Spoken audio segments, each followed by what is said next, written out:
Jerome Mayhew. Thank you, Madam Deputy Speaker. I'm not the first member of the House in this debate today to recognise that this debate is not a serious request of the government because we've got the autumn statement in just 9 days' time. It is blatantly a political stunt in order to gain headlights and little clips. I will give way. I thank the honourable gentleman for giving way, and I was going to make reference to other members on the other side of this House saying that this is a stunt. This is not a stunt. This is a political lever. It is an opposition day. It's what we do in this place. Please correct the record. Well, I'm grateful for the honourable member for her intervention. It does, and it does bring to mind a number of the interventions and speeches from members opposite, which talk about fear of pensioners as they consider the outcome of the triple lock decision. Well, surely this debate called by Labour does not reduce fear, it increases fear.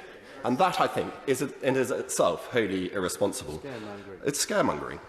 Now, I'm surprised that Labour want to draw attention to pensions policy because the government's activities over the last dozen years has put Labour to shame. Look at pensions more widely, because we get incomes for pensioners from multiple sources. We have the state pension, we also have private or company pensions, there are individual personal savings, and then there are other state benefits in addition to the pension.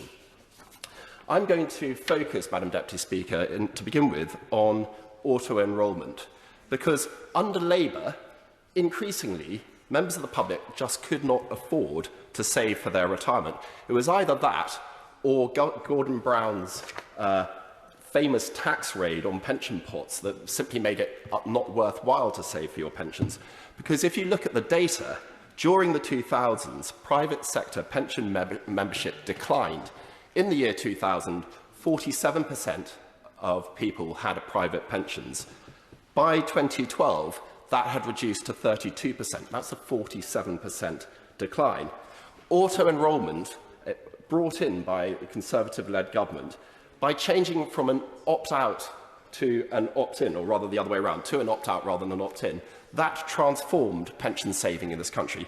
In my view, perhaps the single most important intervention of government policy over the last decade.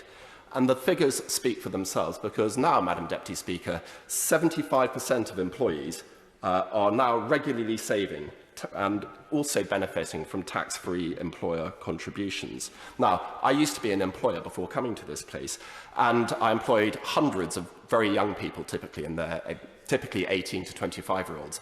And as a responsible employer, I tried to persuade them to start pensions. We had a company pension scheme, but the take-up was really, really low. It was amazing what impact that change to auto-enrolment has had. And they've also then been backed up by our company contributions. It is a wholly beneficial thing, and it has reversed the roles. So the other point worth making on that is it is Conservative values in action, not for us, the state putting its arms around and being wholly responsible for the futures of individuals. It's for the responsibility to people to be helped to take responsibility for their own futures, but also with the state there to protect the most vulnerable. And that's exactly what the government has done in this case. Now, as for the state pension, it's also been mentioned multiple times that this was not a Labour idea. This was instigated by the Conservative-led government. The honourable member, right honourable member for Leicester South is no longer in his place. But I do sometimes wonder what the conversations in the Treasury were like in 1999 when he was part of the inner circle of Gordon Brown. And the debate presumably was, do we raise the pension by 75 pence, 50 pence, or shall we push the boat out and increase it by £1? But it is rich for the party opposite to start to lecture the Conservative government, whose policy the triple lock actually is, and with their own lamentable record on pensions, for them to bring this debate. They have nothing to teach us here. Now, since 2010, yes, I will give way. You make some very interesting points. I think this debate has been useful just to remind the Chamber that it is our policy. But given the point he was just making, and continuing the Christmas theme, does he agree that the party opposite attacking our track record on the state pension is a bit like Scrooge attacking Father Christmas for not being generous enough? I'm grateful for that intervention. I let it speak for itself, but the sentiments behind it I entirely agree with.